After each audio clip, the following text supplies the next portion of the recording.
Proyecto Paranormal inició como un canal de YouTube dedicado a demostrar la existencia o no existencia de lo sobrenatural de manera científica, es decir, siguiendo el método científico, método más aceptado además de la lógica para demostrar si algo es verdadero o falso.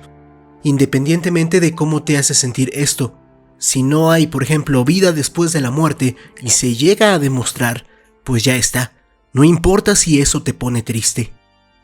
Comento esto antes de iniciar porque seguramente algunas personas dirán que ¿qué hace un canal llamado Proyecto Paranormal desacreditando creencias falsas? Pues hijo, porque para eso se creó originalmente este canal. Por ejemplo, Proyecto Paranormal fue el primer canal de habla hispana que jugó a la Ouija. Me da mucha risa que cuando comenté esto en un vídeo pasado, un usuario completamente fuera de sí despotricó diciendo que otro canal la había jugado en 2014, cuando nosotros la jugamos en 2012, XD. Ahora que sabes el contexto original de este canal, podemos iniciar. Una pseudociencia es aquella práctica que se presenta como fáctica, es decir, que se puede comprobar mediante hechos, pero que no puede ser medida por el método científico, ya que fracasa y generalmente los practicantes de la pseudociencia son muy poco tolerantes a sus cuestionamientos, volviéndose a veces auténticos energúmenos. El método científico es una metodología que sirve para obtener nuevos conocimientos observando sistemáticamente un fenómeno, midiéndolo y experimentando, formulando hipótesis que luego serán medidas y comprobadas o descartadas por otros científicos. Aquí no importa si un científico se ofende porque su abuela, que nunca le mintió, creyó tal cosa y otro científico la descartó. Aquí solo importan los hechos. Ahora que sabes más sobre qué es una pseudociencia, ponte cómodo y disfruta porque I Go You Destroys presenta 9 pseudociencias que no sirven para nada más que para sacar dinero a gente crédula o con fe. Número 9. El terraplanismo es la creencia de que la Tierra es plana en lugar de esférica, contradiciendo siglos de evidencia científica. Aunque esta idea predominó en civilizaciones antiguas, debido a la falta de herramientas avanzadas para observar el cosmos, fue refutada con el desarrollo de la astronomía y la física. Sin embargo, en los últimos años ha resurgido como un movimiento respaldado por teorías conspirativas y desconfianza hacia la ciencia. Los defensores del terraplanismo argumentan que la percepción de una Tierra esférica es un engaño perpetuado por los gobiernos y organizaciones científicas como la NASA. Entre sus, entre comillas, argumentos destacan la ausencia de una curvatura visible, la supuesta manipulación de imágenes satelitales y su interpretación literal de textos religiosos. No obstante, estas afirmaciones carecen de fundamento científico y se basan en falacias lógicas, desinformación y malinterpretaciones de la física. El terraplanismo es considerado una pseudociencia porque no cumple con los principios básicos del método científico, como la observación rigurosa, la experimentación controlada y la capacidad de refutación. Las pruebas de que la Tierra es esférica son abrumadoras, desde las observaciones de los eclipses y los movimientos estelares hasta los viajes espaciales y la medición de su circunferencia por Eratóstenes en la antigüedad. Además, la evidencia empírica moderna como las imágenes satelitales y la gravedad refutan categóricamente sus teorías. El auge del terraplanismo se explica en parte por el poder de las redes sociales, donde la información falsa puede difundirse rápidamente y generar comunidades en línea que refuercen creencias erróneas. Este fenómeno subraya la importancia de fomentar el pensamiento crítico y la educación científica para combatir la desinformación. En última instancia, el terraplanismo no solo desafía la verdad científica, sino que también refleja una crisis de confianza en las instituciones científicas y educativas. Número 8. La poligrafía, comúnmente conocida como la prueba del detector de mentiras, es una técnica que mide respuestas fisiológicas como la presión arterial, el ritmo cardíaco, la respiración y la conductancia de la piel mientras una persona responde a preguntas. Se basa en la premisa de que estas respuestas reflejan el estrés asociado con una mentira. Aunque es utilizada en contextos legales, laborales y de seguridad, su validez científica es ampliamente cuestionada, lo que la clasifica como una pseudociencia. El problema central de la poligrafía es que no detecta mentiras directamente, sino cambios en el estado emocional. Estos cambios pueden ser provocados por diversos factores como ansiedad, miedo, estrés o inclusive confusión, independientemente de si la persona está mintiendo o diciendo la verdad.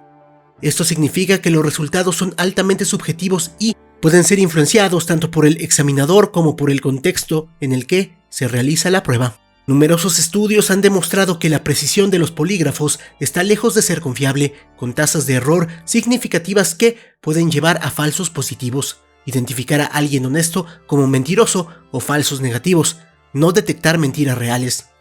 Además, técnicas de contramedidas, como controlar la respiración o tensar ciertos músculos, pueden manipular los resultados, lo que cuestiona aún más su eficacia.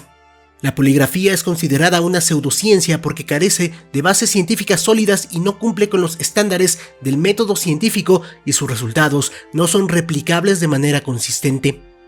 Por esta razón, muchos sistemas judiciales rechazan su uso como evidencia concluyente. Aunque sigue siendo popular en algunos sectores, su aceptación persiste más por razones culturales y psicológicas que por méritos científicos. Esto resalta la necesidad de enfoques más confiables y éticamente sólidos para evaluar la veracidad en contextos críticos. Número 7.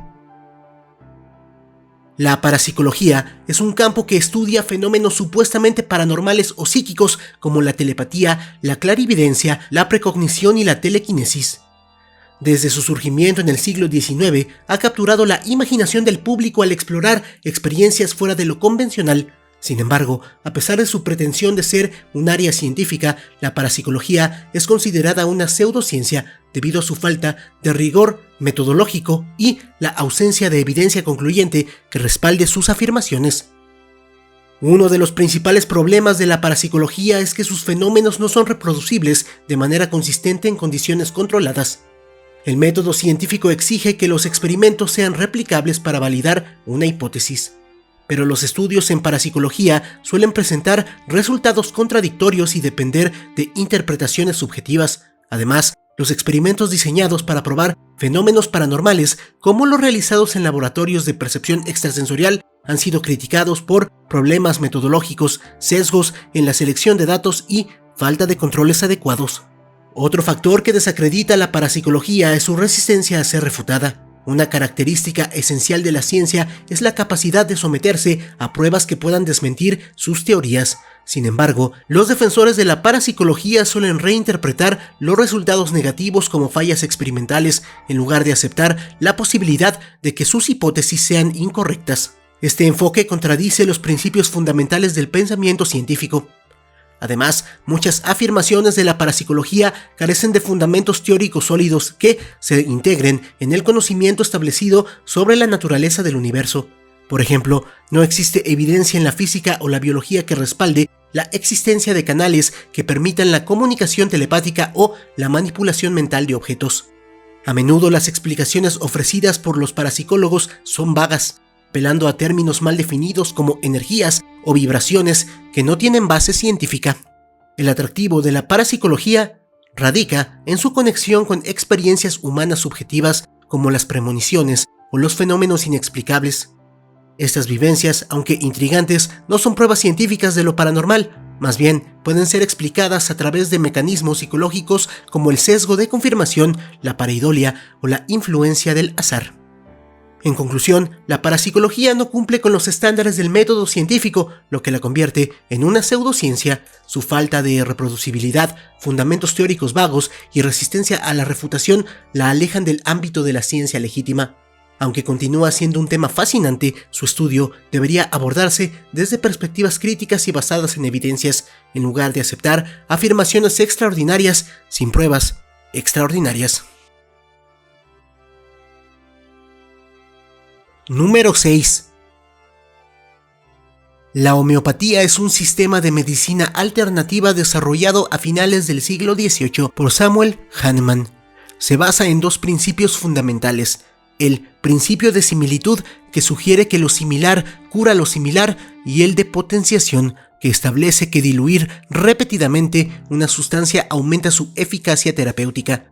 Aunque ha ganado popularidad en diversos países y se encuentra ampliamente comercializada, la homeopatía es considerada una pseudociencia debido a la falta de evidencia científica que respalde sus fundamentos y efectividad. El principio de similitud carece de bases biológicas o químicas comprobables. Según este concepto, una sustancia que causa síntomas en una persona sana puede curar esos mismos síntomas en una persona enferma si se administra en dosis extremadamente diluidas.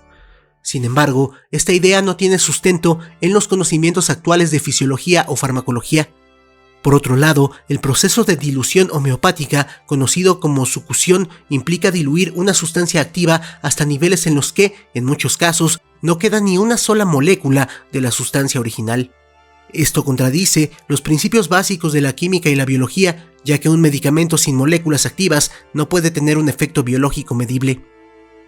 Numerosos estudios científicos y revisiones sistemáticas han evaluado la efectividad de los tratamientos homeopáticos y han concluido que sus resultados no son superiores al placebo.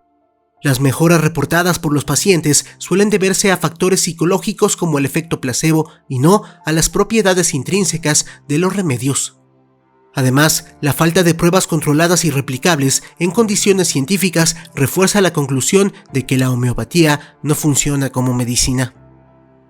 Otro problema es la retórica utilizada por los defensores de la homeopatía, quienes frecuentemente recurren a explicaciones pseudocientíficas como la memoria del agua para justificar sus efectos.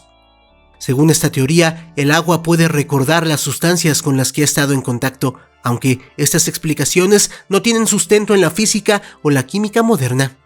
Además, los estudios que han intentado demostrar este fenómeno carecen de rigor metodológico y no han sido replicados de manera confiable. El peligro de la homeopatía radica en que puede desviar a los pacientes de tratamientos médicos probados. Aunque en muchos casos los remedios homeopáticos son inofensivos debido a la falta de ingredientes activos, optar por ellos en lugar de terapias científicas puede poner en riesgo la salud de las personas, especialmente en casos de enfermedades graves. La homeopatía es una pseudociencia porque no cumple con los principios básicos del método científico, carece de evidencia reproducible y se basa en conceptos que contradicen el conocimiento científico establecido. Aunque sigue siendo popular, su aceptación se basa más en creencias culturales y psicológicas que en pruebas científicas. Es crucial promover el pensamiento crítico y la educación médica basada en evidencias para proteger a las personas de tratamientos ineficaces y potencialmente peligrosos. Número 5. Las flores de Bach son un sistema de 38 esencias florales creado en la década de 1930 por Edward Bach, un médico y homeópata británico. Según Bach, estas esencias podían equilibrar las emociones negativas y contribuir al bienestar general de las personas. La filosofía detrás de las flores de Bach se basa en la idea de que muchas enfermedades físicas tienen un origen emocional y que, al tratar las emociones, se podría restaurar la salud. Las esencias florales se preparan mediante la dilución de flores en agua, a menudo con la adición de brandy como conservante. Cada flor está asociada con un estado emocional específico. Por ejemplo, el Rescue Remedy, una mezcla popular, está diseñado para aliviar el estrés y el pánico. A pesar de la falta de respaldo científico, las flores de Bach han ganado popularidad en el ámbito de la medicina alternativa. Se utilizan para tratar problemas como ansiedad, tristeza, insomnio y estrés. Muchas personas recurren a ellas por su carácter natural y su percepción como una solución segura y libre de efectos secundarios. Sin embargo, las flores de Bach han sido clasificadas como una pseudociencia por la comunidad científica debido a la falta de evidencia empírica que respalde su eficacia. Numerosos estudios han concluido que sus efectos no son superiores a los de un placebo. Algunos puntos clave que la descalifican científicamente son la ausencia de mecanismos comprobables. No existe una base científica que explique cómo las vibraciones emocionales de una flor en una dilución extrema podrían impactar en la salud. Diluciones extremas. Las esencias están tan diluidas que es improbable que contengan compuestos activos de la flor original. Efecto placebo. Los beneficios reportados por los usuarios pueden atribuirse al efecto placebo, donde la percepción de mejora se basa en la expectativa más que en una acción química real. Falta de estudios rigurosos. Los ensayos clínicos bien diseñados y reproducibles no han mostrado resultados concluyentes que demuestren la eficacia de las flores de Bach. En conclusión, las flores de Bach son consideradas una pseudociencia porque carecen de fundamentos científicos y resultados verificables. Aunque algunas personas afirman experimentar beneficios emocionales, estos efectos pueden deberse a factores psicológicos como el placebo o la atención recibida al utilizarlas. Si bien no representan un peligro directo, es importante que los usuarios no las vean como sustitutos de tratamientos médicos convencionales y efectivos. Número 4. La criptozoología es una disciplina no reconocida científicamente que busca estudiar y encontrar criaturas cuya existencia no ha sido probada, conocidas como críptidos. Entre los ejemplos más famosos de críptidos se encuentran el yeti, el monstruo del lago Ness, el chupacabras y pie grande. El término deriva del griego criptos, oculto, zo, animal y logos, estudio, lo que refleja su enfoque en la búsqueda de animales ocultos o desconocidos para la ciencia oficial. La criptozoología combina historias folclóricas, avistamientos anecdóticos, fotografías borrosas y huellas como evidencia principal para argumentar la existencia de los críptidos. Sus practicantes suelen utilizar narrativas tradicionales y reportes testimoniales en lugar de recurrir a métodos científicos rigurosos. Aunque algunos defensores afirman que buscan contribuir a la zoología oficial, la mayoría de los intentos de probar la existencia de estas criaturas carecen de documentación verificable o reproducible. La criptozoología ha ganado un amplio seguimiento popular gracias a su atractivo sensacionalista, apariciones en la cultura de masas y el deseo humano de explorar lo desconocido.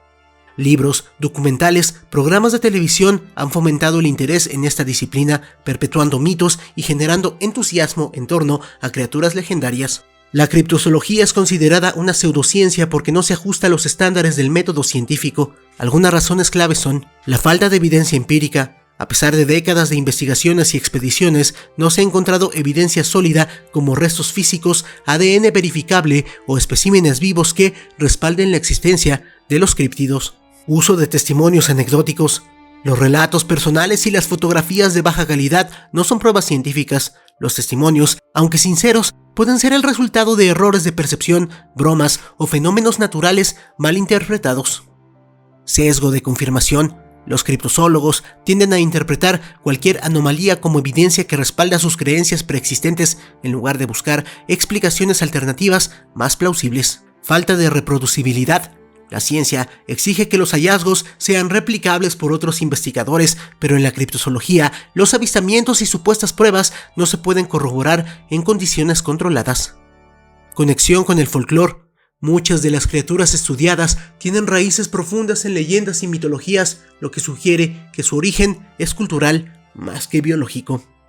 En conclusión, la criptozoología, aunque fascinante desde una perspectiva cultural y como entretenimiento, carece de los fundamentos científicos necesarios para ser considerada una disciplina legítima. Si bien el estudio de los críptidos puede inspirar la curiosidad y la imaginación, no debe confundirse con la zoología o las ciencias naturales. Su clasificación como pseudociencia radica en su enfoque basado en especulaciones y en la ausencia de pruebas concretas y verificables. Número 3. Una que pondrá furiosa a muchas personas. La astrología es una práctica que sostiene que las posiciones y movimientos de los cuerpos celestes, como los planetas, el Sol y la Luna, pueden influir en la personalidad, las emociones y los eventos en la vida de las personas. Esta creencia se basa en la idea de que existe una conexión entre el cosmos y la vida humana, la cual se manifiesta a través de los signos zodiacales y los horóscopos. Originada en las antiguas civilizaciones como la mesopotámica, egipcia y griega, la astrología fue utilizada durante siglos como un método para interpretar el mundo y predecir acontecimientos. Aunque en la actualidad se ha desvinculado de la astronomía, su popularidad persiste, especialmente en ámbitos como el entretenimiento y la autoayuda, donde los horóscopos son consultados para tomar decisiones o buscar orientación personal. La astrología clasifica a las personas en 12 signos zodiacales según la posición del Sol al momento de su nacimiento. Además, utiliza cartas astrales que consideran las ubicaciones de planetas y casas astrológicas para interpretar características personales o hacer predicciones. Estas interpretaciones suelen ser genéricas, adaptándose a la experiencia individual del lector, lo que contribuye a su atractivo. A pesar de su falta de base científica, la astrología sigue siendo popular gracias a su accesibilidad y el consuelo emocional que ofrece. Muchas personas encuentran en ella una forma de autoexploración y un marco para reflexionar sobre sus vidas, especialmente en momentos de incertidumbre. La astrología es considerada como una pseudociencia debido a que no cumple con los criterios fundamentales del método científico. Ausencia de base empírica. No existe evidencia científica que respalde la relación entre las posiciones planetarias y los eventos o rasgos humanos. Falta de reproductibilidad. Las predicciones astrológicas no son consistentes ni verificables bajo condiciones controladas. Estudios han demostrado que los resultados no superan el nivel del azar. Sesgo de validación subjetiva. Las afirmaciones astrológicas son lo suficientemente vagas como para que las personas las interpreten de manera que coincidan con sus experiencias, fenómeno conocido como el efecto Forer o Barnum. Errores astronómicos. Los sistemas astrológicos no consideran la precesión de los equinoccios, un fenómeno astronómico que ha desplazado los signos zodiacales desde su creación hace miles de años. Esto implica que muchas personas no pertenecen al signo asignado originalmente. Desconexión con la física. La astrología no ofrece un mecanismo verificable que explique cómo los cuerpos celestes podrían influir en la vida humana a través de fuerzas físicas conocidas. En conclusión, la astrología es una práctica cultural y simbólica con raíces históricas profundas, pero carece de sustento científico para ser considerada una disciplina legítima. Aunque puede proporcionar entretenimiento o introspección personal, no debe interpretarse como una herramienta confiable para entender el mundo o tomar decisiones importantes.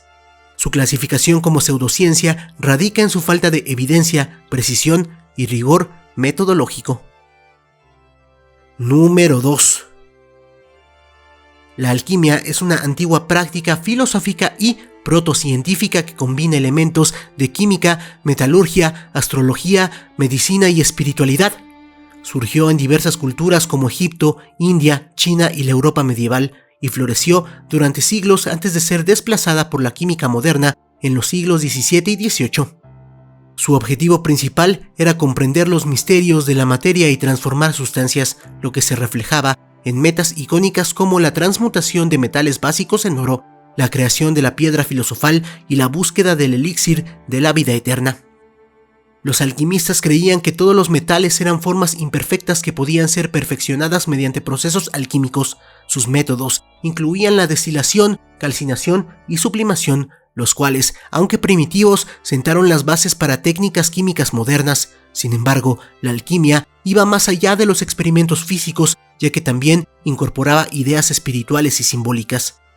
Muchos alquimistas veían su práctica como un cambio hacia la iluminación personal, en el que la transmutación externa del plomo en oro reflejaba la transformación interna del alma.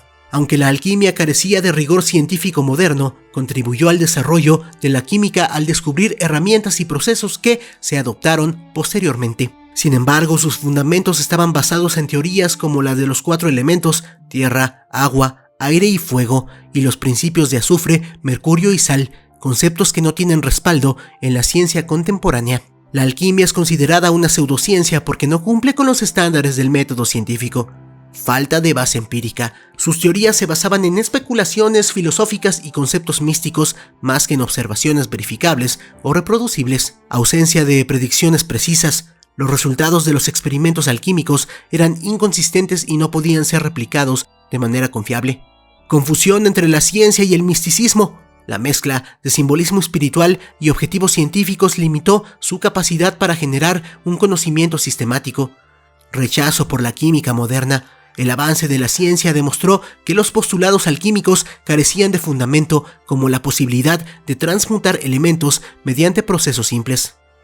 En conclusión, la alquimia fue una práctica precursora que intentó explicar los fenómenos materiales y espirituales en un marco integrado, pero su falta de rigor y enfoque especulativo la convierten en una pseudociencia desde el punto de vista actual. Aunque ha sido superada por la química, su legado persiste en la historia del conocimiento humano como un puente entre la antigüedad y la ciencia moderna. Número 1. La grafología es una práctica que sostiene que la escritura de una persona puede revelar rasgos de su personalidad, estado emocional e incluso su compatibilidad con otros. Esta disciplina se basa en la idea de que los trazos, el tamaño de las letras, la inclinación y otros aspectos de la escritura reflejan características psicológicas profundas. Sin embargo, la grafología carece de evidencia científica que respalde estas afirmaciones, lo que ha llevado a clasificarla como una pseudociencia. En México, una figura destacada en el ámbito de la grafología es Marifer Centeno, quien se presenta como perito grafóloga y ha ganado popularidad gracias a su presencia en medios de comunicación y redes sociales. Centeno utiliza la grafología para interpretar personalidades públicas, analizar casos polémicos y brindar asesorías. Aunque sus interpretaciones son atractivas para el público, su práctica ha sido criticada por su falta de rigor científico. La grafología no cuenta con respaldo empírico ni fundamentos en psicología o neurociencia. Diversos estudios han intentado correlacionar características de la escritura con rasgos de personalidad, pero no han encontrado resultados consistentes. Las principales razones que invalidan la grafología como ciencia son: resultados inconsistentes. Las conclusiones grafológicas varían ampliamente entre diferentes grafólogos, lo que demuestra una falta de estandarización. Ausencia de replicabilidad. Los experimentos realizados no han demostrado que la escritura pueda predecir rasgos de personalidad de manera fiable. Efecto Forer. Las interpretaciones grafológicas suelen ser lo suficientemente vagas para que las personas las consideren acertadas, un fenómeno psicológico similar al de los horóscopos. En México, la grafología se ha empleado como herramienta en investigaciones policíacas, juicios legales y evaluaciones laborales, lo que ha generado preocupaciones sobre su uso indebido. Casos judiciales han incluido análisis grafológicos como evidencia, pese a que su validez no es reconocida en sistemas legales basados en evidencia científica. Este mal uso plantea riesgos éticos y legales, ya que pueden llevar a conclusiones injustas o erróneas. La grafología es una práctica sin fundamento científico que persiste en la cultura popular y en ciertos ámbitos profesionales debido a su atractivo simplista. Aunque figuras como Marifer Centeno han contribuido a su visibilidad, es importante reconocer sus limitaciones y evitar su empleo en contextos serios como la justicia y la psicología. Su clasificación como pseudociencia refuerza la necesidad de recurrir a herramientas científicas validadas para la evaluación de personalidad o la resolución de casos legales. ¿Qué opinas de estas pseudociencias? ¿Creías en alguna? ¿Estás furioso o estás tranquilo? Dímelo en la sección de comentarios. Van a haber dos palabras clave o dos frases clave. Si tú creías en alguna de estas pseudociencias, vas a poner Goji me rompió el cocoro. Pero si no, y nada más lo viste y llegaste al final, vas a poner relajado, relajado, relajado. Si el video te gustó, dale like, compártelo, suscríbete, sígueme en mis redes sociales. Las puedes ver en pantalla y las encuentras en la descripción. Apoya al canal para aparecer aquí al finalizar los videos. Por mi parte, eso sería todo. Yo soy Aigo You Destroys. Tengo a los mejores seguidores del mundo que son ustedes. Muchas gracias. Pum pum.